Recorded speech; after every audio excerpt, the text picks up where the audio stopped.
तल है। इसके दो भाग होते हैं, प्लाज्मा रुधिर कणिकाएं। प्लाज्मा रुधिर का 55% भाग बनाता है, रुधिर कणिकाएं रुधिर का 45% भाग बनाता है। प्लाज्मा पीले रंग का होता है, इसमें प्रोटीन पाए जाते हैं। रुधिर कणिकाएं के 3 भाग होते हैं, लाल रुधिर कणिकाएं, श्वेत रुधिर कणिकाएं, रुधिर प्लेटलेट्स। लाल रुधिर कणिकाएं में हीमोग्लोबिन नामक प्रोटीन पाए जाते हैं, इस कारण ये लाल होता है। इसका कार्य यह होता है कि यह कार्बन डाइऑक्साइड या ऑक्सीजन गोले पदार्थों का परिवहन करता है। श्वेत रुधिर कणिकाएं ये सफेद कलर की होती है, इनमें हीमोग्लोबिन नामक प्रोटीन नहीं पाया जाता है। यह हमारे शरीर के आर्मी या सोल्जर्स होते हैं, ये हमारे शरीर में रोगाणु या कीटाणुओं से रक्षा करती है। रुधिर प्लेटलेट्स ये हमारे शरीर में रुधिर का थक्का बनाती है, अर्थात रुधिर के बहाव से बचाती है। रुधिर के एक तरह संयोजी ऊतक है। इसके दो भाग होते हैं, प्लाज्मा और रुधिर कणिकाएं। प्लाज्मा रुधिर का 55% भाग होता है और रुधिर कणिकाएं रुधिर का 45% भाग होती है। प्लाज्मा पीले रंग की होती है और इसमें प्रोटीन पाए जाते हैं। रुधिर कणिकाएं 3 प्रकार की होती है, लाल रुधिर कणिकाएं, श्वेत रुधिर कणिकाएं, रुधिर प्लेटलेट्स। लाल रुधिर कणिकाएं में हीमोग्लोबिन पदार्थ पाया जाता है, यह हमारे शरीर के ऑक्सीजन, कार्बन डाइऑक्साइड और तरल भोज्य पदार्थों का परिवहन करता है। श्वेत रुधिर कणिकाएं यह हमारे शरीर की आर्मी होती है, यह हमारे शरीर में जीवाणु और कीटाणु को दूर भगाती है। रुधिर प्लेटलेट यह हमारे शरीर में रुधिर थक्का बनाती है और रुधिर को बहने से रोकती है।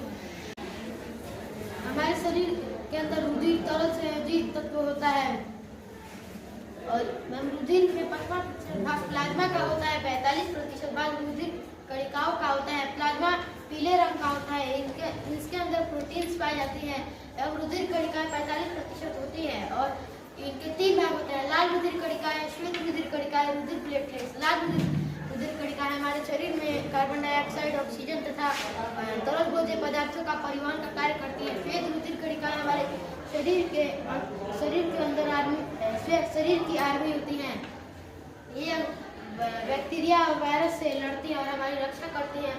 और रुधिर प्लेटलेट्स हमारे अंदर होता है, उसका थक्का बनाती है, यानी कि उसके बहाव को रोकती है। तो रुधिर एक तरल संयोजी ऊतक है, जिसके 2 भाग होते हैं, प्लाज्मा और रुधिर कणिकाएं। प्लाज्मा 55% रुधिर का भाग बनाती है और रुधिर कणिकाएं 45% रुधिर का भाग बनाती हैं। प्लाज्मा पीले रंग की होती है, जिनमें प्रोटीन पाई जाती है। रुधिर कणिकाएं के 3 भाग होते हैं, लाल रुधिर कणिकाएं, श्वेत रुधिर कणिकाएं और रुधिर प्लेटलेट्स। लाल रुधिर कणिकाएं में ग्लोबिन पाई जाती है, जिससे ये लाल दिखाई देती है। ये ऑक्सीजन और कार्बन डाइऑक्साइड और तरल भोज्य पदार्थों का परिवहन करती हैं। श्वेत रुधिर कणिकाएं ये सफेद कलर की होती हैं, जो हमारे शरीर के आर्मी या सोल्जर्स होते हैं, ये कीटाणु या वायरस को हमारे शरीर से बचाती है। रुधिर प्लेटलेट्स रुधिर थक्का बनाती हैं, जो रुधिर को बहने से कम करती है। रुधिर एक तरल संयोजी ऊतक है, इसके 2 भाग होते हैं, प्लाज्मा रुधिर कणिकाएं। प्लाज्मा रुधिर का 55% भाग बनाता है, रुधिर कणिकाएं 45% रुधिर का भाग बनाता है। प्लाज्मा पीले रंग का होता है, इसमें प्रोटीन्स पाए जाते हैं। रुधिर कणिकाएं 3 प्रकार के होते हैं, लाल रुधिर कणिकाएं, श्वेत रुधिर कणिकाएं, रुधिर प्लेटलेट्स। लाल रुधिर कणिकाएं ये हीमोग्लोबिन के कारण लाल होते हैं और ये कार्बन डाइऑक्साइड, ऑक्सीजन और भोज्य पदार्थों का परिवहन करते हैं। श्वेत रुधिर कणिकाएं ये हमारे शरीर के सोल्जर या आर्मी है, ये बैक्टीरिया और कीटाणुओं को हमारे शरीर से बचाते हैं। रुधिर प्लेटलेट्स ये हमारे शरीर में थक्का बनाते